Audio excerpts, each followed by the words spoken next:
see you, man. Yeah. All good? I'll Are they look. digging on your street? Not yet. I haven't been out there.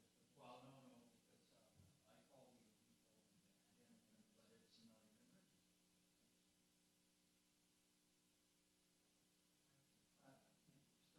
Starting right now, but what's better than but we can chat afterwards.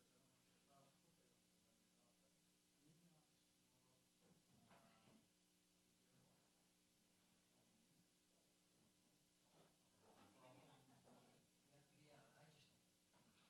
I just. That's my big jump right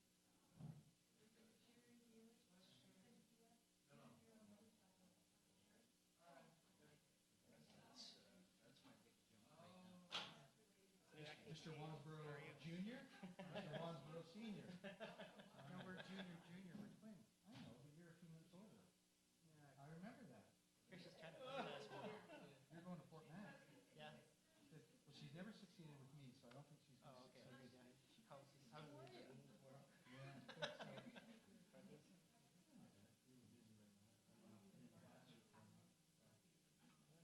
No. Yes, taxes, it does, because. Oh, yeah, we got this. Oh, well, I just go with what's in the paper and on the radio. Yeah.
That's right. Okay, looking to call the special committee of the whole meeting Thursday, April 4th to order. It is 6:08. Approval of the agenda? Second. All those in favor? Opposed? Motion carried. We are missing Councillor Martin. He's away on business, and Councillor Day, I'm hoping will get here. Looking for adoption of the minutes. We have none. New business 3.1, report from the Director of Finance, Section 226 of the Community Charter Revitalization Tax Exemption. Thank you, Madam Chair. Before I start, I just want to remind Committee of the Whole it's important to remember that the reason why we call the special meeting is to discuss the proposed bylaw and policy to implement a revitalization tax exemption program in the city of Colwood. We did not anticipate that we are here to discuss potential applicant for a bylaw that does not yet exist. So in doing so, I've provided a committee with a report of where we're at with this proposed program in the city. Essentially, staff have worked over the last several months on the concept of implementing a program to provide revitalization tax exemption. We've worked with legal counsel in drafting the bylaw that is attached in this package, and we've had input from other staff on the policy as well as the bylaw. It is our hope that council will provide us amendments to the policy or the bylaw, and or recommend that it go forward to council as presented. Thank you. Thank you.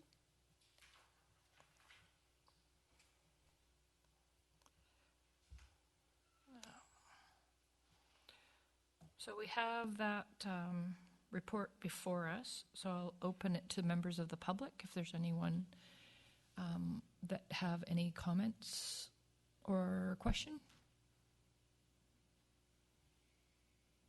Seeing none, everybody's got their heads down. Open it to council. Councillor Cullington.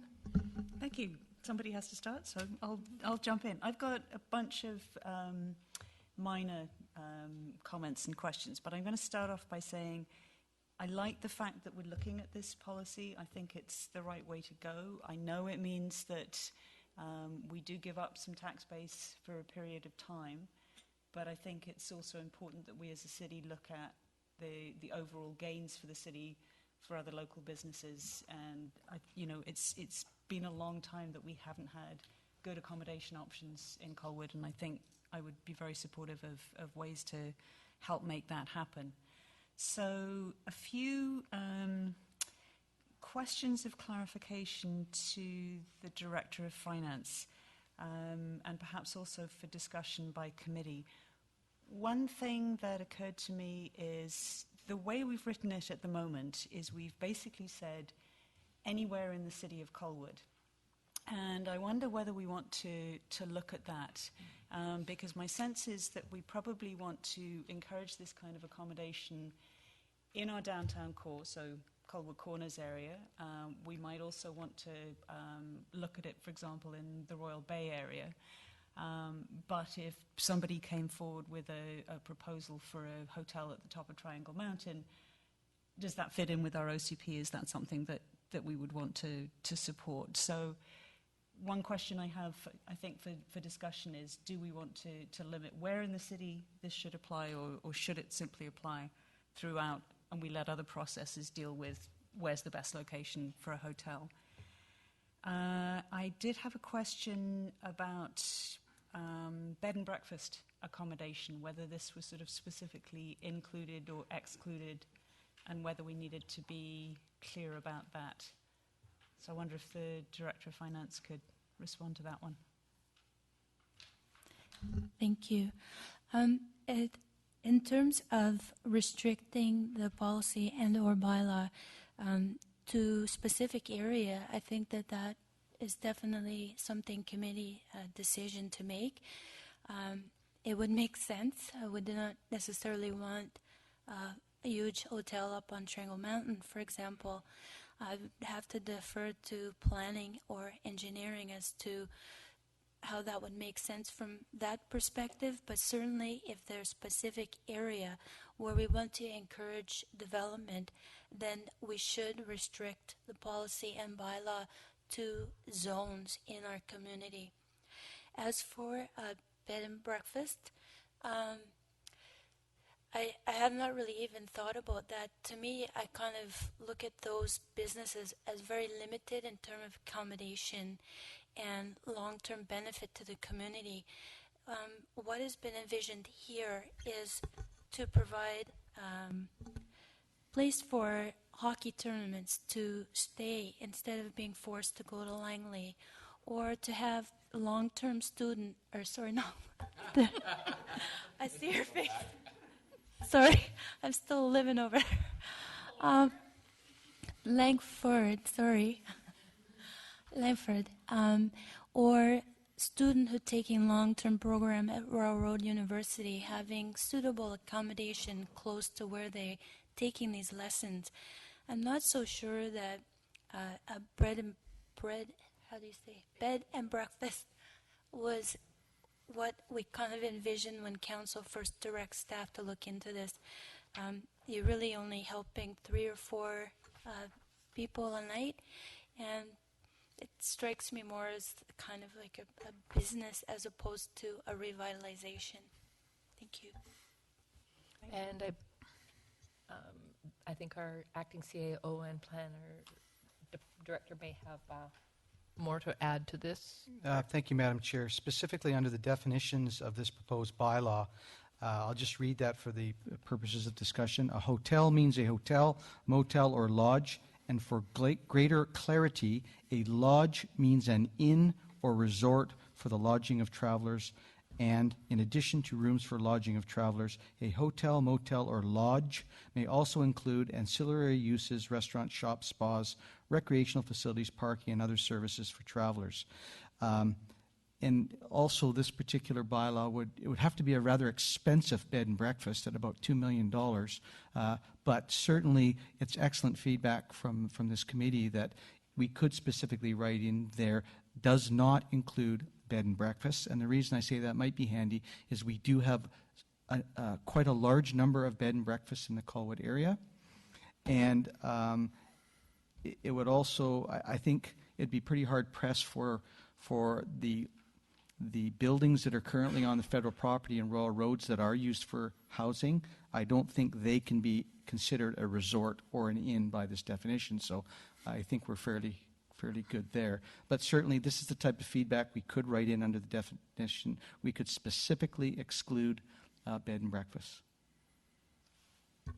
Finishing up with Councillor Cullington. Thank you. I would support that we specifically exclude them, because I think that is outside of what we're trying to achieve here. Another question. At the beginning of the policy, it says the purpose of this policy is to provide limited financial support to local organisations. Again, I'm kind of looking for clarification. Is a business an organisation under this definition? Does it have to be the word organisation kind of implies more of a sort of community organisation, and I'm not sure that's exactly what we mean, so we might want to look at that language. Couple of other specific questions for the Director of Finance. One is there's an application process for this. If we went forward with this, is the city obliged to provide the tax exemption if the criteria are met?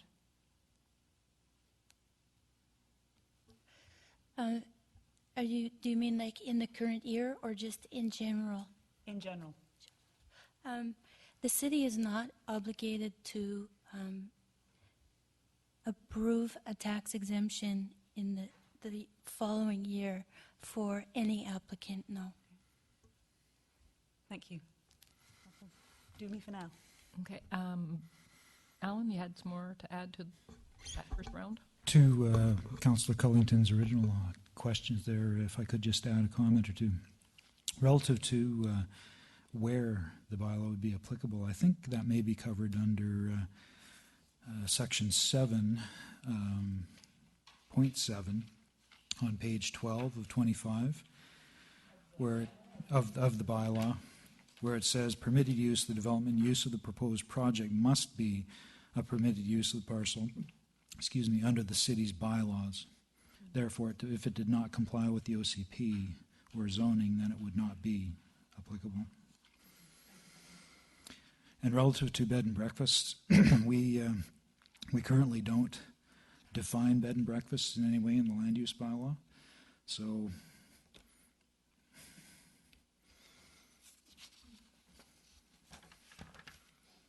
Other members of council? Councillor Logan? Thank you, Madam Chair.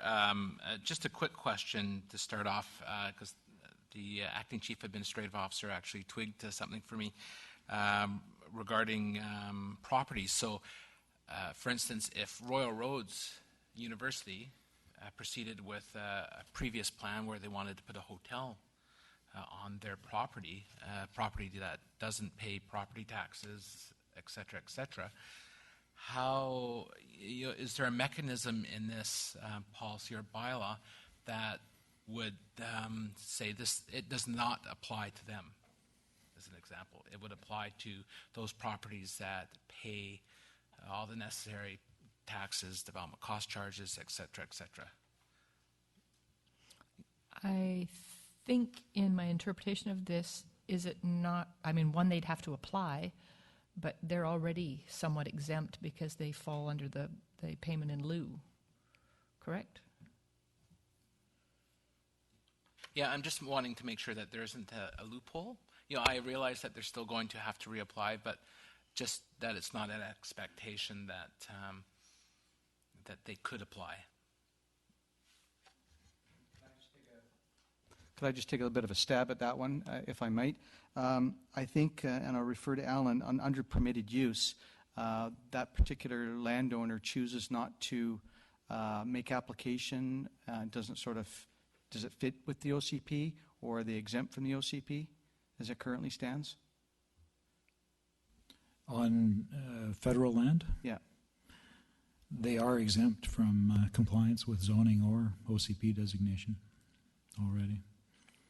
So then I would suggest if they don't comply to our process, why would we grant them? You would simply just decline the application, would be the common sense approach to that. But if they chose to build a hotel, I guess they were quite within their rights to do that. I don't see how we could prevent it. Thank you. Councillor Lukens? Thank you, Madam Mayor.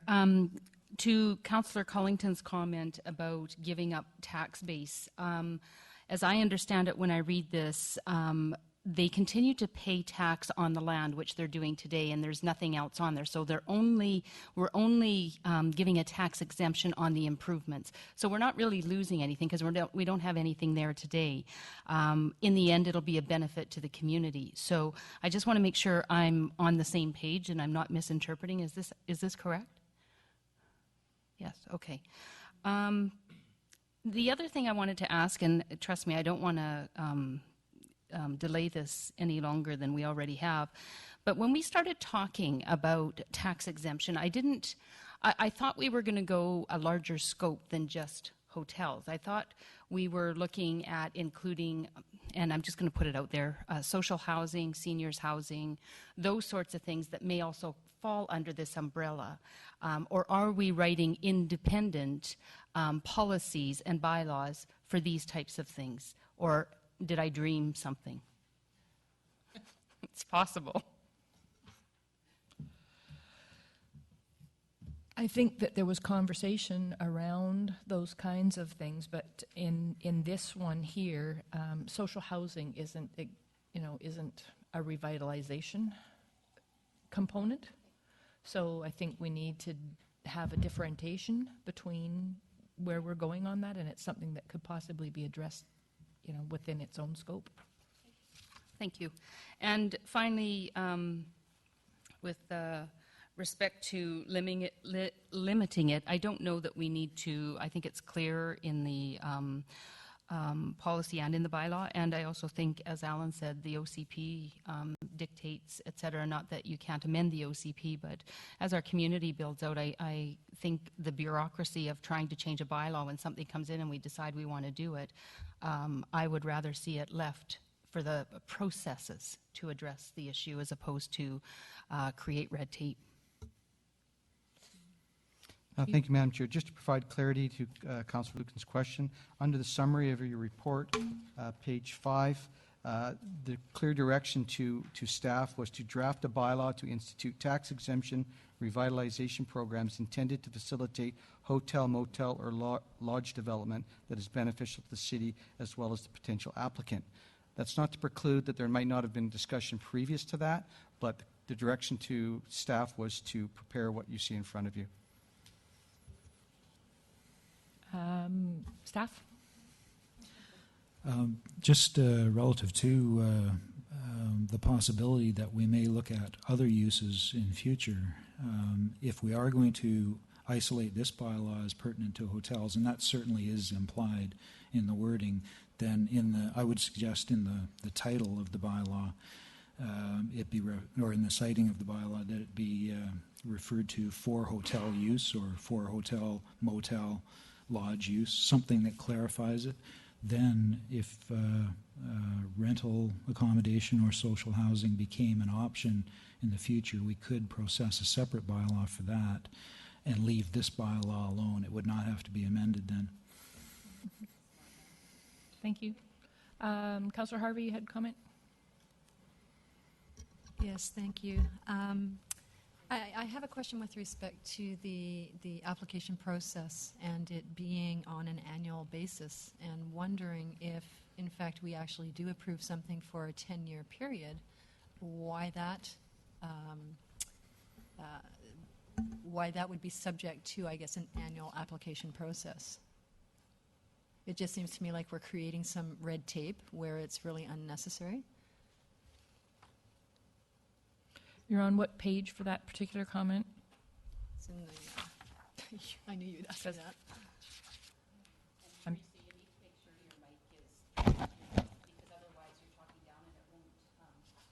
Okay. Bear with me while I try to find the annual, or maybe Rebecca can point us in the right direction. I'm not clear. Annual application for someone who's already been approved? I'm not, I didn't. That's why I'm wanting to find out where you are in this so that we can be sure that the wording is correct, because this is our time now to detail that. So if you can find it, page 2 of 3 of the report. The exemption is for 1 year and will be renewed annually for up to maximum 10 years. Page 2.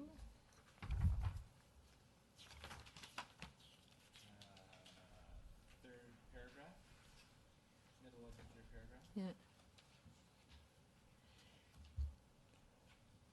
If I can read it out, the Director of Finance will review the applications for completeness. And, no, that's not it, is it, Gordy? No, it's the wording is the exemption is for 1 year and will be renewed annually for up to a maximum of 10 years, where it can be demonstrated that the services or benefits provided to the community are of a duration exceeding 1 year. Mm-hmm. It's page 2 of the 3 report. of the policy. Third paragraph, Page midway down. 425. Yeah, the report.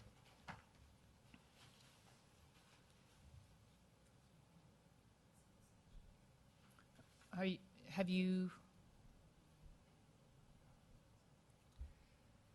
you found? I was still looking. Okay.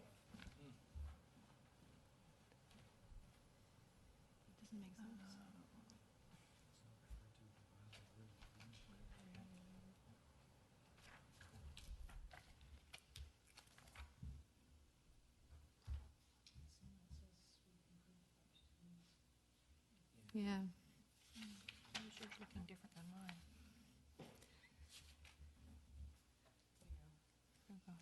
This, the exemption. I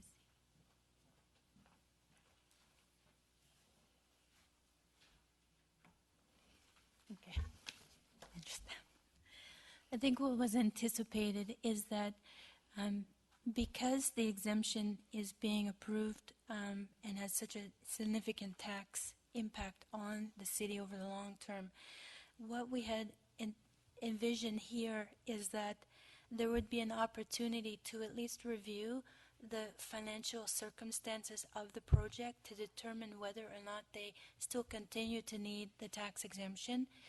That it's not really that it's going to be applied for every year, just that we want the opportunity to review financial, maybe it's not as clear here, but to have an opportunity to review the financial results on an annual basis just to be sure that the extension is still necessary.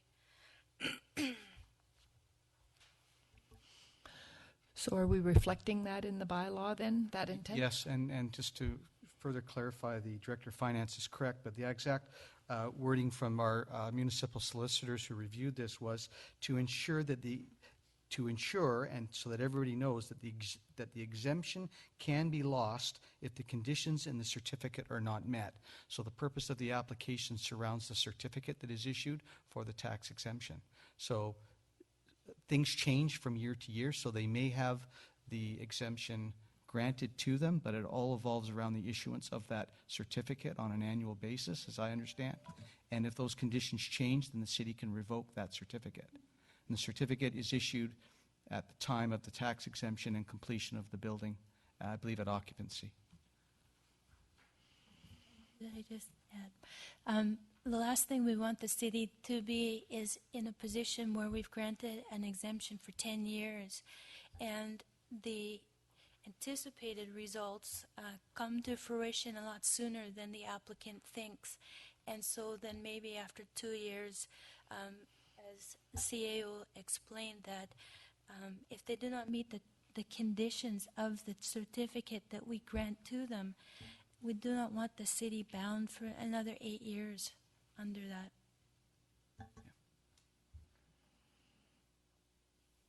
So is there wording in here? Because what I found was certificate, once all the requirements of the agreement are compiled with a certificate must be issued and there will be compliance during the term of the tax exemption until the conditions of the certificate.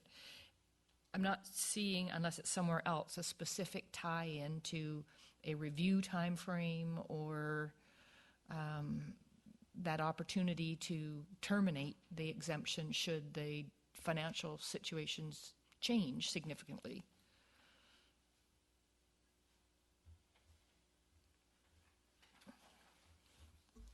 Well, the best example I could get is in the example given by our solicitors. For example, the conditions of the certificate would change if the owner fails to pay the reduced taxes that are owing. So if they fail to do something within the certificate, then we can revoke that certificate. So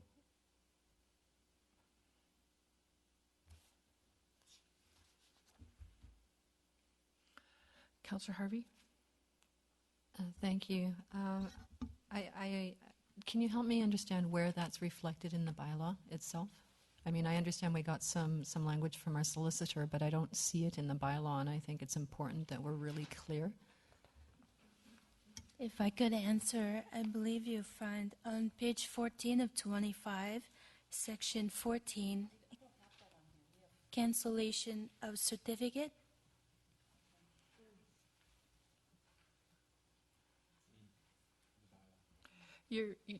I think your paper numbers are different than what our electronic numbers are. It's a bit confusing. she's referencing section 14, cancellation of certificate of the actual draft bylaw.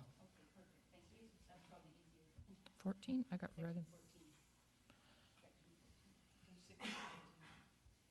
page which? 6, 17, yeah.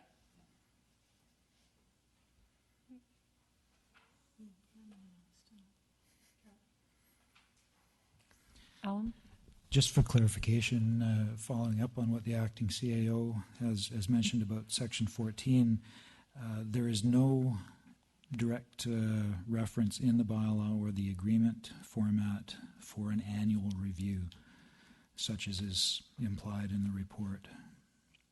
So policy says one thing, and the bylaw isn't reflective of the policy? Certainly not to the extent of saying this will be reviewed annually. It implies it can be reviewed anytime if there's a breach of the agreement.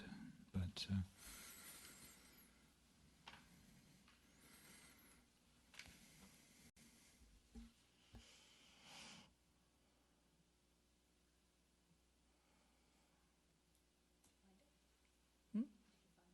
Well, I'm not finding the connection in there. Go ahead, Councillor Lukens. Thank you. In speaking with this, and I totally agree, we need to make sure that, the city can manage this and in all circumstances. If we look at the other side, though, what certainty is there for a developer to come into town? I don't know if we have to review. Is it normal that we review, that these types of things get reviewed every year? Or because during, I don't know. I don't know if other municipalities would review this every year. I just want to make sure we're providing certainty that they know that they can go ahead, because their financing is contingent on ensuring that they get a tax break for a certain amount of time.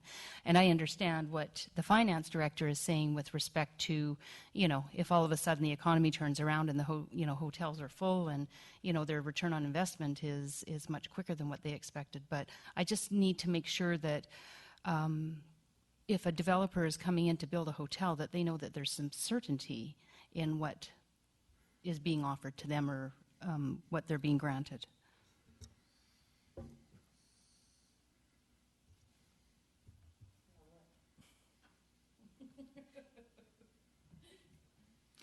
Thank you, Madam Chair. Again, referencing the opinions of our solicitors, it says, the tax exemption continues for the duration established by the bylaw, bracket, usually 10 years. There is no criteria that an owner must meet to continue to receive the tax exemption, but the tax exemption can be lost if the conditions of the certificate are not met. So that's the purpose of the review. So I think there is certainty for a developer coming in, provided he is a outstanding business person who, this is a privilege, that they're being granted a privilege by the City of Colwood. If they continue to meet the terms and conditions of the certificate, then I don't see how or why any council would revoke that when we have a bylaw in place to grant it. And I don't disagree.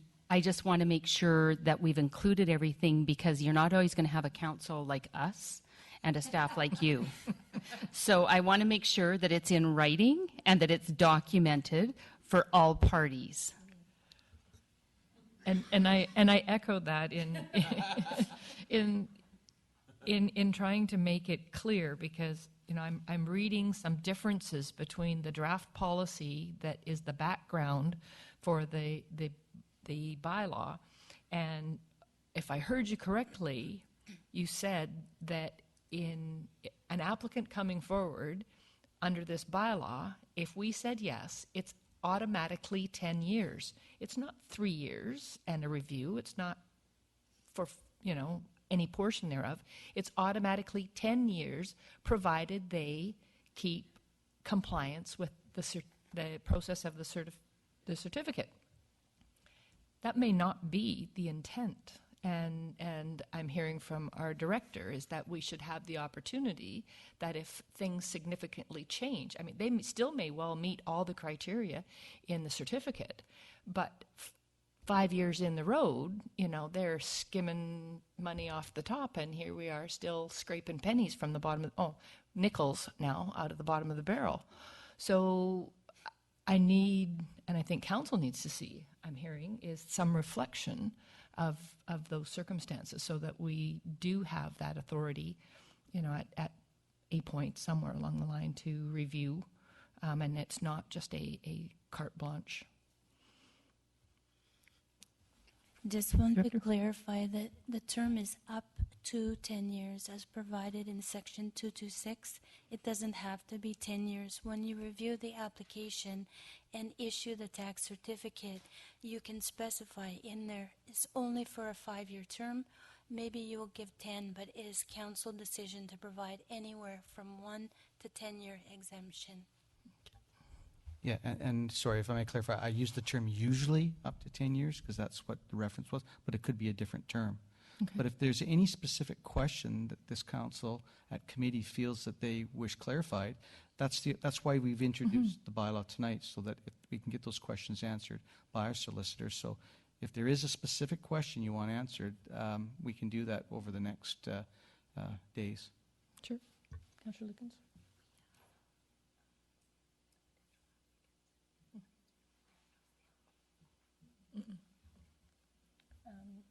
Councillor Harvey, did you have anything? Yeah. Thank you. I did actually. I had a question with respect to, I'll reference the actual page number here.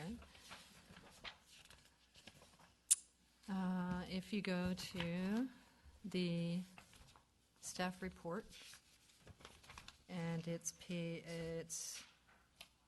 I don't know, we're all on different pages here, 6 out of 25 on my paper copy. It's under discussion. If you go to 1, 2, the third paragraph references a review of the District of Sauk's Revitalization Tax Exemption Bylaw. And then paragraph, which one are on there? 1, 2, 3, 4 references the City of Nanaimo and a review of their Revitalization Tax Exemption Bylaw. And my question to the Director of Finance is, what was the rationale for choosing those two municipalities in particular in your review? Thank you. There are not a lot of communities that actually have revitalization tax exemption programs the size of ours or close proximity to ours. So we were a little limited in how much research was available for us. We tried to look at communities on Vancouver Island just to provide council and now committee with an example of the breadth that is involved with one community to the next. The City of Nanaimo, for example, includes demolition as part of their exemption program, whereas Sauk has chosen a different approach. So we wanted to try to show a couple of very different examples so that you could see what the possibilities were in terms of our own exemption bylaw. Does that help? Thank you. That does help. I have another question as to whether or not the City of Langford has a similar tax exemption bylaw. And the reason I ask that is that part of the reason we're doing this is because we want to be competitive. And I would suggest we'd probably want to be competitive with our next door neighbors.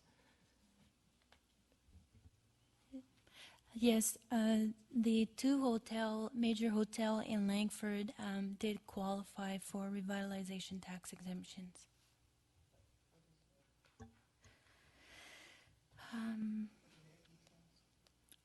Very similar to what we're putting forward now, but the other two are very different. So,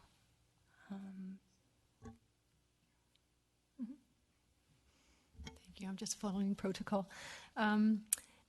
I guess what I would like to see is what does the City of Langford's tax exemption bylaw look like, and whether or not some of our other closer neighboring municipalities have tax exemption bylaws, because I think, it's great to have an example of the big differences between two different municipalities, but it's also really, really important for us as council and committee to understand what our competitive market is and whether or not we are going to introduce something that's going to help us along or hinder us.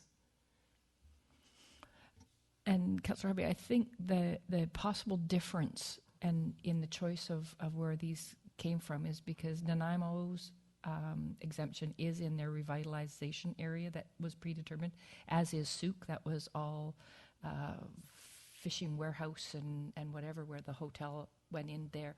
Whereas Langford it was raw land and new development. It it wasn't an area that was looking for a change of use that had deteriorated. It was like it was all brand new location, so it may have different parameters around it. Thank you. I appreciate that, but I think it's still really important for us to understand the competitive market in which we are going to be operating. So what we need here, folks, is some specific questions that we need to have answered if we're going to be moving this back to staff so that we can have a better picture of things. So I'm going to ask for clarification from each of you in that regard, if you have anything that wants to be specifically referred to. Councillor Cullington? Thank you, Madam Chair. 3 other kind of quickies that I would like staff to look at as they're pulling this together. One is, and this involves a little bit of flipping between pages, if you look at the bylaw section 8, which is page 5 of 17, I wrote it down because it makes it easier to find it. Now I'm looking to find it.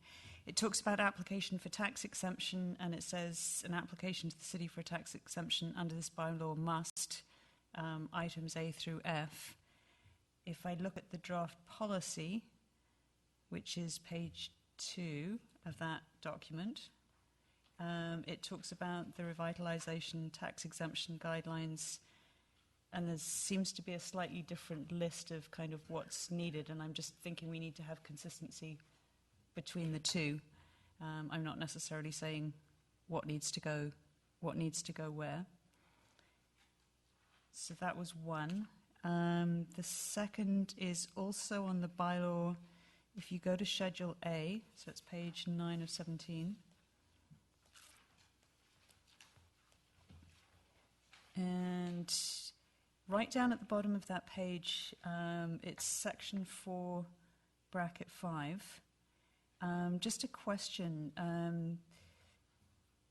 It says no other improvements. There must be no construction on the land other than the project. And perhaps this is a question to the Director of Planning. Is it actually clear what that means or doesn't mean?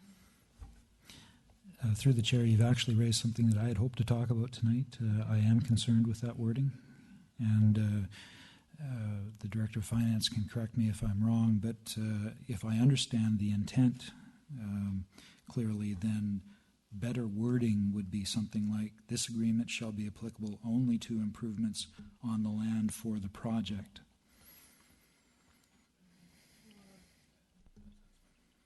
Thank you.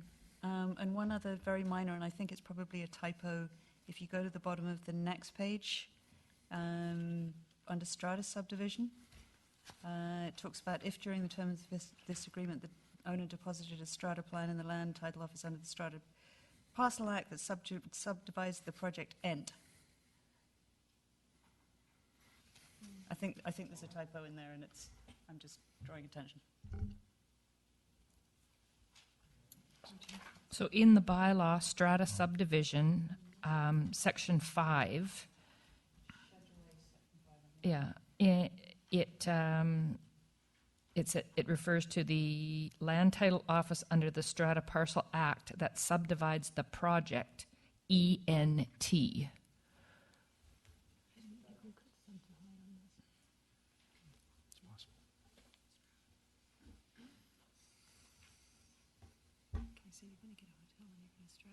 Councillor Lukens, any?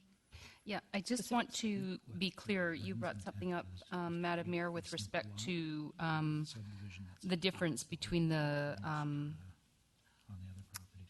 policies and the bylaws for revitalization, and that is in Langford, the hotel was on raw land. Would that not be eligible for a revitalization, this type of thing, tax exemption? I'm just saying that their definition may be different. Okay, well, my concern about that is if there was wanted to be a hotel down in Royal Bay, that's raw land. That's not a revitalization of land. So I'm just wondering if the title or the header or whatever we're going to call this is appropriate. And again, it's about eliminating red tape and make sure we include the proper scope. But we're revitalizing from an industrial location. Sure, however you want to interpret it, that may be the counsel of the day. I just want to make sure that we're all clear on what the revitalization means. You know, we know that there's a potential application down off of Whale. We know that, you know, potentially Triangle Mountain, you know, whatever. I just want to be clear that we're all on the same page.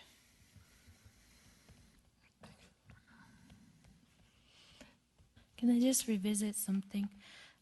The comment about tax exemption certificate, section 4 of Schedule A, item number 5, no other improvement. It said there must be no construction on the land other than the project. In the bylaw of the definition, I cannot tell you what page because it seemed like we have different. It's the bylaw, page 2, is the definition that are included in the bylaw itself or the tax certificate, the tax exemption certificate. It clearly state in there what the project is. So all this particular section is saying is there must not be any construction other than the project, which is defined in the bylaw.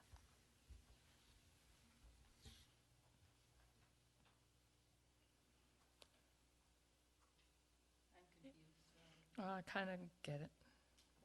I kind of get it. Well, previously there was a comment saying that this needed to be expanded to include a word to the effect of there must be no construction on the land except for the project or something like this.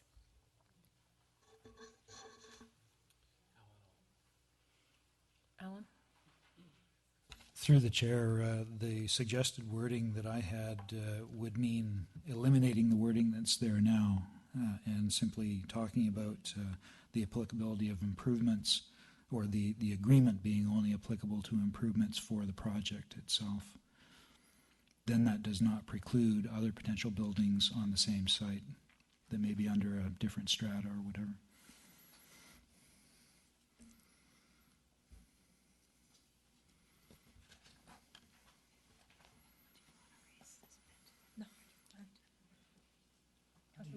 Thank you, Worship. We've had a lot of discussion tonight, so what I'm interested in is maybe some feedback from what could be a very interested party in how we proceed. So, you know, is it appropriate to get some additional feedback, or just to make sure, you know, we're going along, you know, the correct route here and making sure that it's suitable? You know, I want to make sure we have that discussion, and it's two-way, not just one way. But I'll leave that up to you, Your Worship. Yep.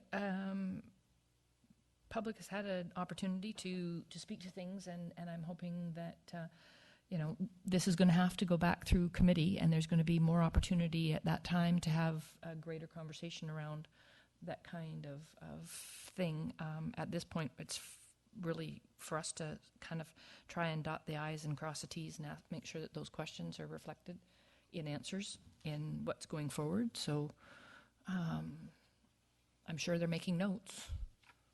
But why go through the exercise again if they're already here?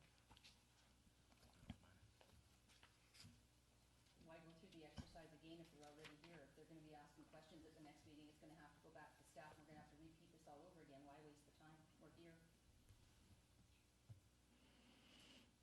But I'll leave it to you. It's. What you gonna say? I'll just remind committee that this is a City of Colwood bylaw, so the intention was to have committee's input on the policy and the bylaw itself as to whether we want to have a program for tax exemption. And I'm not really sure that it's appropriate at this point to have public input.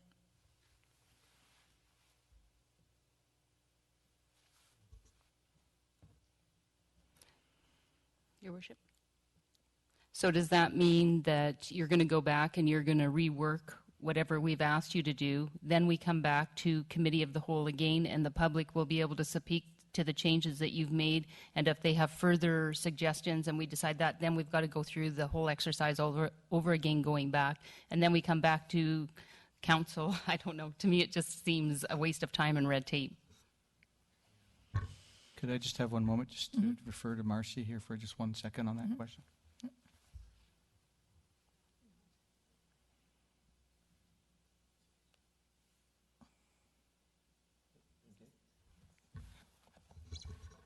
This meeting was advertised as a public meeting, so it would be appropriate to have that input now. Any comments?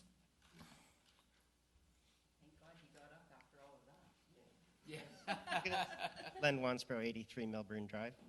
I'm not going to speak to anything specific of a development site or anything, but sorry.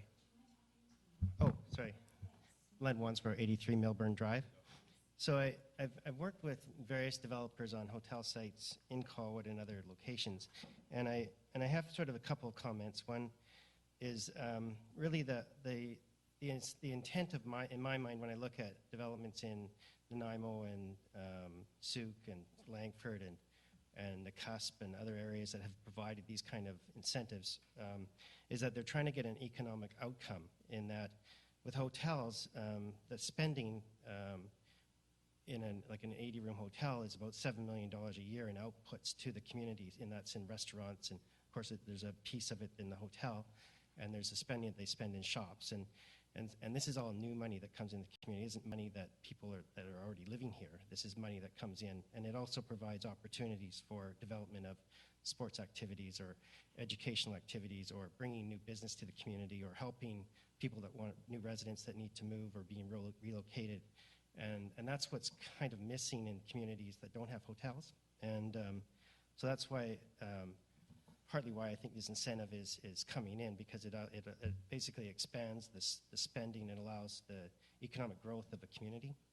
And that's why other communities have done this in the past. And so I'm encouraging the city to look at this.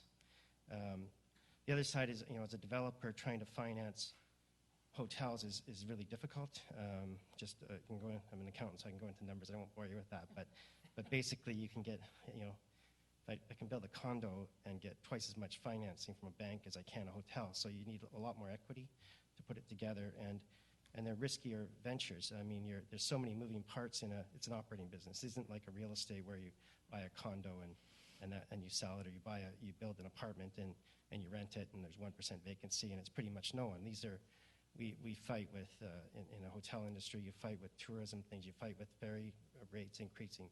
And there's no certainty, in any business, right? There's risks, right? And that's why banks don't finance these things, because they're risky, right?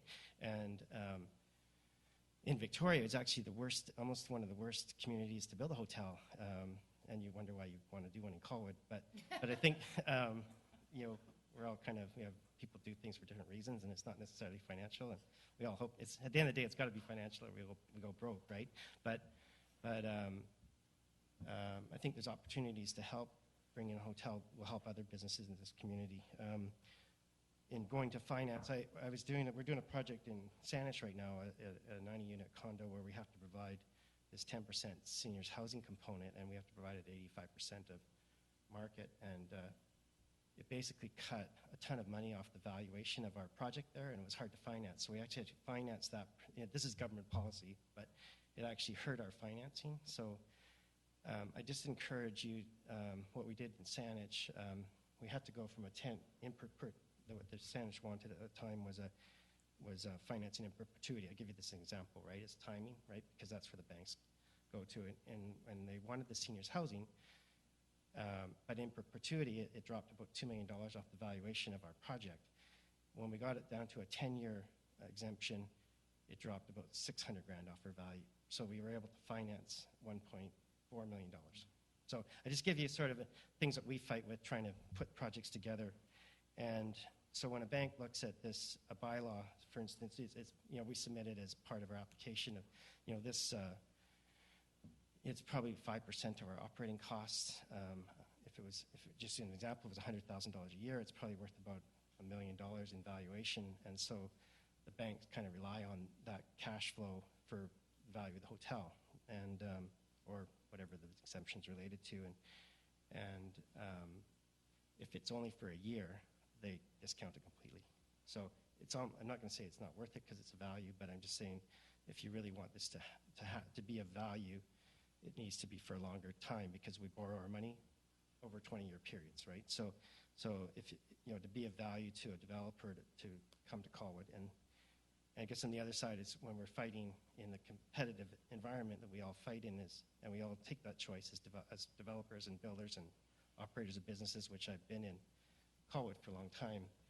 I'm competing not only against Colwood Hotel, Colwood Hotel would compete against the 4 Points. It competes against Bear Mountain. If a hotel got built in Royal Roads right now, they don't pay taxes, and we all compete for the same dollar. And in Victoria, there's only so many people that come a night. It isn't like there's we hope to grow a business, and we hope to maybe you guys are going to implement a tax on the revenue so that we can create opportunities for tourism into Colwood right off those revenues and create more, try to get more people. But we have Tourism Victoria. We have all these very skilled people marketing tourism into Victoria, but there's only so many bed nights, right? So in Colwood, because we don't have anything, all those bed nights that would have come to Colwood go downtown. We're just trying to figure out how to get them out to Colwood. But at the end of the day, there's only so many bed nights, right? So anyway, I just encourage you to look at the bylaw. It allows Colwood to compete in an environment that's circled around, including Colwood, if Royal Roads gets together. I encourage you the tax certificate that's in the bylaw in Section B is pretty clear. We need clarity as developers. We need more clarity. Really, the banks need the clarity, right? So when they look at this, they can put a value to it. And there's no guarantee. A hotel might come off really well in 3 years, but we all go through 7-year business cycles, and year 8 is not. In my mind, as an accountant and a developer, and I spend my whole life in financing, 10 years from now, the mortgage is paid off by 30% or some number, and then we can refinance our losses. And I think my dad paid for that property on Well Road twice that way. So anyway, I just encourage you to go think long term.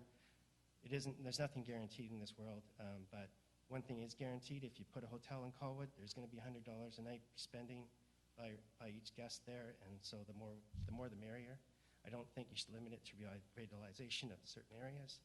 I mean, there's Havenwood, there's Royal Bay. Every hotel that could come out here, we all compete in a competitive environment. We're going to try to get to the best location, but if we can get more hotels out here, I think it's just better for the economy. Thanks. Any other comments from council?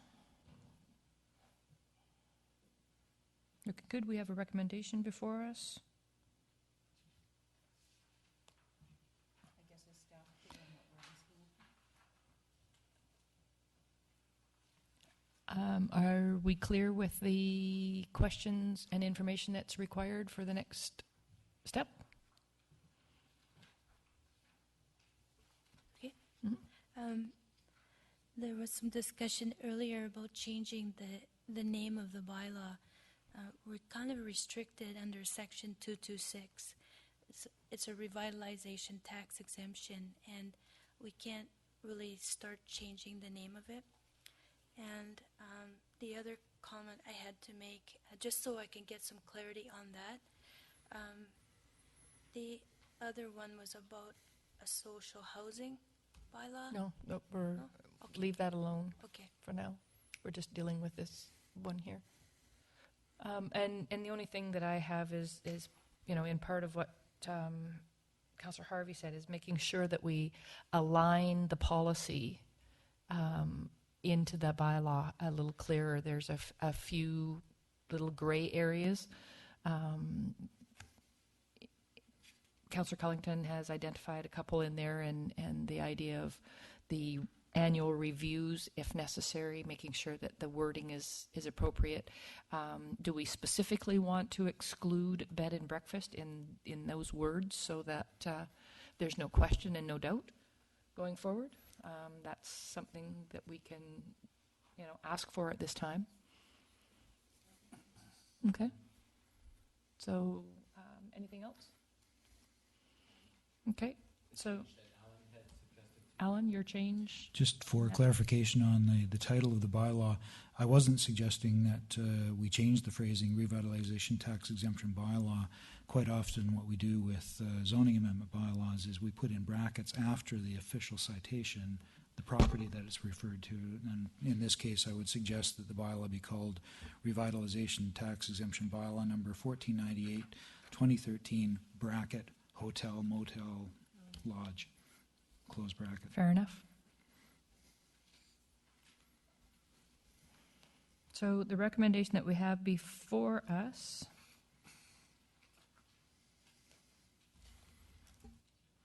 it's not sticking into my, there we go. Okay, maybe not. I just got shut right down. The recommendation in the report is that council consider the information presented within and propose changes to the bylaw and policy or bring them forward for adoption as presented. I think we probably need to craft a slightly differently worded recommendation, would you think? So one question I had to the acting CAO for clarification is, in terms of the next step, staff make the changes, is it then coming directly to council or does it come back to a committee of the whole first?